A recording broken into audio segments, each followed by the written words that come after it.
Hello friends, welcome to my YouTube channel. दोस्तों बहुत बहुत स्वागत है आपसे अपने YouTube channel Pritam Bhojpuri news में। अभी से ऑर्डर कर दीजिए, लाइक और चैनल पर नए दोस्तों से साथ वाला चैनल जरूर दबा लीजिए, जो कि भोजपुरी सभी छोटी बड़ी खबरें आप तो यहीं पर मिलेगी।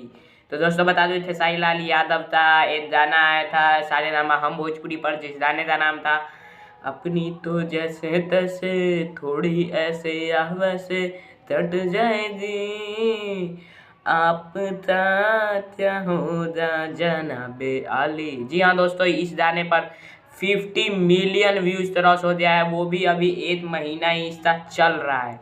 जी हाँ दोस्तों, 50 मिलियन व्यूज क्रॉस हो गया है और 1,27,000 कमेंट और 8,10,000 लाइक। जी हाँ दोस्तों, लाइक और व्यूज के मामले में इसने बॉलीवुड अक्षय कुमार था और अमिताभ बच्चन का भी गाना था पीछे छोड़ दिया है। उन्होंने भी इतना लाइक और व्यू क्रॉस नहीं किया होगा एक महीने में।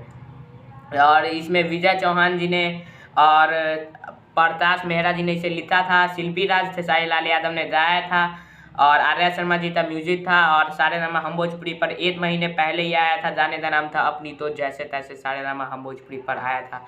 तो जय हिंद जय भारत। इसका तेज कटा है और तेज काफ़ी स्पेशल हुआ है, 50 मिलियन थे खुशी में तेज टाटा से आया। तो आपको कैसा लग रहा है कमेंट में जरूर बताइए। वीडियो लाइक कीजिए, शेयर कीजिए, ज़्यादा से ज़्यादा तक ये तेज पहुँचा दीजिए थे वो थाले। जय हिंद जय भारत।